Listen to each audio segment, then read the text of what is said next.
Welcome back to the Galatasaray show. I wanted to debut my new studio in a better way, but we just went to Konya and lost 2-0. Here's what bothers me the most. It's bad enough that you're coming off the Juventus win, right? So we got to remember something. This is the first time Okan and the majority of these players have been this deep in the Champions League, having success in the Champions League, and then need to play a league game, especially away from home. We haven't had to deal with this before. Okan hasn't dealt with this. At Başakşehir here, they crashed out in the group phase. We've always crashed out in the group phase before. First time ever that we're doing well, and now we have to play a league game. You saw it today, Juventus. They lost to Como 2-0. I was making fun of them, and then it happens to us. So the sky is not falling. The world is not over. Yes, we lost in the league, and we're going to talk about it, but here's why I think it could be a good thing. After all the trouble we had, we'd won several games in a row now. We're getting confident. We had this big win against Juventus. You guys have been watching my episode about it. Thank you. It's our most popular episode ever, the last one. And so I've been watching other people's videos. I've been reading. Of course we have. When something great happens, we want to really enjoy it. If we're doing it, so are the players. Remember about a month ago when I was saying about Fenerbahce, the Fenerbahce Cup game, the fake Cup game we lost, and then we drew at home against Gaziantep, how they had that Atletico game on top of their head. They couldn't think of anything else. That game, this time they were drunk with happiness of the Juventus game and going to the next round. So what could be good about this? This shows them that if they don't come ready to play and focused, which I don't think they did today, because they've been watching the same videos, reading the same stuff that we have. Do you think any of those players had to buy their first beer or meal in Istanbul this week? No, not at all. So this can help bring them back down to earth before we go to Italy on Wednesday. I was thinking we were at the point where we could win in the league and in the Champions League at the same time. I think we have the squad to do it. I don't think they're mentally there yet. It takes a different level of mental strength to be able to go from playing Juventus, beating them like we did, then going to play a team who's barely above the drop zone in your league on the road and having that same type of focus and professionalism that you have to have. I think they're going to learn that. Today is going to be a part of that lesson. You know, a lot of times you can't tell people something. They have to experience it. I bet Okan told them, other people told them, and they just had to experience it. Now, we rested 6 players, so there were 6 different players in the starting lineup. Here's a starting lineup. We had Shalai on the wing. That was great. Bowie and Singo both started in defense. Now, Singo played the entire match, so the first time since he had gotten injured that he played the entire match, so that's great. Jakobs did not play a minute of this game. Torreira came in the second half. Lane came in. Barge came in. Torreira came in, but Lamina came off.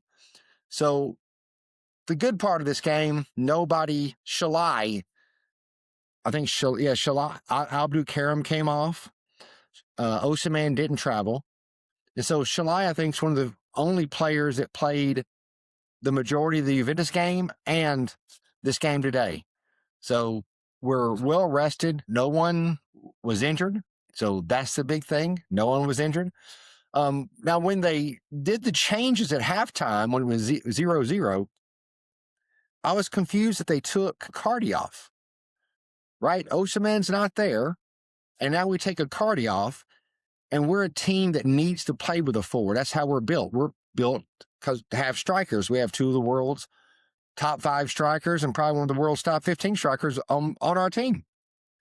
And so when you take that striker off, I think it leaves a gap of where the ball's going. Now, it didn't matter. Look here. Sané scores. So we're up 1-0. Or so we thought. You see, Bowie was laying back there. Bowie drove in to pass the ball, got tripped by the goalkeeper, right? Now he's laying down behind the goalie when Sané scores. Now the rule says if there's a player behind the goalie who could influence the play, like maybe the goalie's looking behind him and is freaking him out, that could be offsides. The goalie tripped him and he's laying on the ground. How do you cancel this goal? How do you cancel the goal? I don't know. But I want to put this up here. The VAR official who canceled the goal, Davut Celik. This is him in his high school yearbook saying that he's Finnerly. This is the same VAR official who canceled Trabzon's goal against Fenerbahce. So, if they say it's clucks like a duck, looks like a duck, and sounds like a duck, it's probably a duck. Well, if you cancel a goal that looked like a goal that Trabzon scored against Fenerbahce, then you cancel a goal that looks like we scored the goal and Bowie was laying on the ground, not influencing the play, and the same guy did it. Kind of makes you scratch your head, right? So, again, it's hard enough. It's hard enough dealing with all the success and learning how to cope with that success and staying focused in the league without the referees making it worse. Seeing how good that ref was in the Juventus game and then seeing what we saw today, there's such a gap in how good they are. It's very frustrating. Again, we've talked about it before, that you're playing 12 men, right? The 11 Konya plus the ref. Now, I'm not making excuses that did not decide the game. Now, if we were up 1-0, could that have changed the way we played? Absolutely. Would we have made some of the changes? Probably not. You can play to defend a 1-0 lead against a team like Konya. When it's 0-0, you have to take more chances. They score and take the lead, you have to make substitutions, take even more chances. Asprilla came on late, right? You took out a defender to bring him in. So you're trying to find the goal to even it. I applaud Okan for doing that. But then that costs you to give up the second goal. And so, like I said, it's hard enough to win these games and learn how to deal with the success that we're having when you have to put up with something like this. It's very frustrating, but let's not get too down on them. These are the same players that beat Juventus. If we'd been home, I say if we'd been playing somebody better, if we'd been away at Trabzon, I say we win. Playing somebody that's ranked this low, that actually has some good players, it's really hard to get them motivated and focused on the game. I just get it. But like I said, this might be the best thing to happen to the team.